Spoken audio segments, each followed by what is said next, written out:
राजा मंगलसेन नाम का राजा पृथ्वीपुर राज्य पर राज्य करता था। मंगलसेन को अपने बागीचों में घूमने का बड़ा ही शौक था। उसे जब भी समय मिलता वह अपने बागीचों की सैर को निकल जाता। प्रकृति के बीच में समय गुजारना उसे बड़ा ही अच्छा लगता था। एक दिन जब वह अपने शानदार बगीचे की सैर कर रहा था तो उसने देखा कि एक बारहसिंघा उसके बगीचों में घुस आया है और वह इधर उधर दौड़कर बगीचे में लगे फूल पौधों को तहस नहस कर रहा था। राजा को अपने बगीचे के पौधे और फूलों से बहुत ही लगाव था। यह दृश्य देखकर राजा आग बबूला हो गया। राजा मंगलसेन ने तुरंत अपने सैनिकों को आवाज लगाई। वह बारहसिंघा को पकड़े और राजा खुद भी बारहसिंघा को पीछा करते हुए दौड़ने लगा। बारहसिंघा बगीचे से बाहर आ गया और राजा ने भी उसके पीछे अपना घोड़ा दौड़ा दिया। मंगलसेन बारहसिंघा का पीछा करते करते अपने राज्य की अंतिम सीमा तक आ गया, परंतु वह बारहसिंघा को न पकड़ सका। उछलता कूदता बारहसिंघा उसकी आंखों से ओझल हो गया। अब राजा मंगलसेन थक चुका था। उसकी वहां से आगे जाने की इच्छा नहीं हुई, तो वह वहीं पर रुक गया।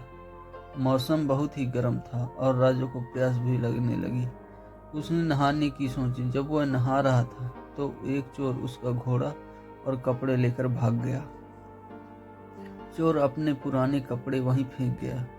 राजा के लिए अब बहुत ही खराब हालत हो गई थी। अब वह क्या करता कि अपने महल में वापस कैसे लौटे, क्योंकि बिना घोड़े और बिना कपड़ों के लोग उसकी हंसी उड़ाएंगे।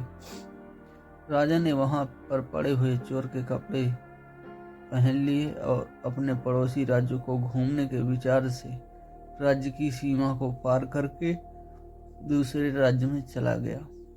बहुत दूर तक राजा मंगलसेन चोर के कपड़ों में घूमता रहा। तभी उसकी नजर झाड़ियों में चमकती हुई एक वस्तु पर पड़ी। राजा ने तुरंत वस्तु उठा ली।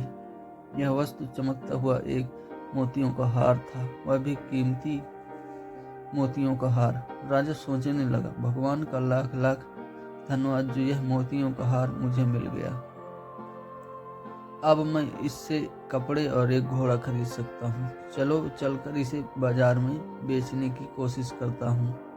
चलते चलते वह पड़ोसी राज्य के बाजार में पहुंचा।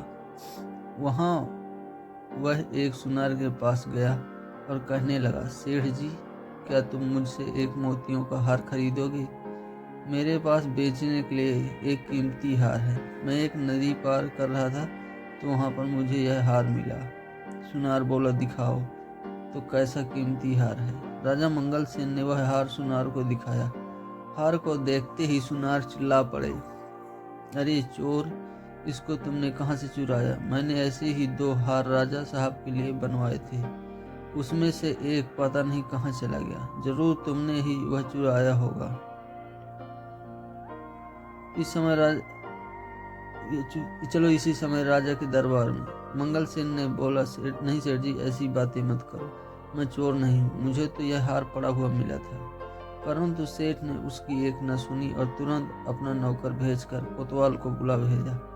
मंगलसेन ने कोतवाल के सामने भी अपनी बेगुनाही की बात कही, मगर उसे पकड़कर महाराज के सामने हाजिर कर दिया गया।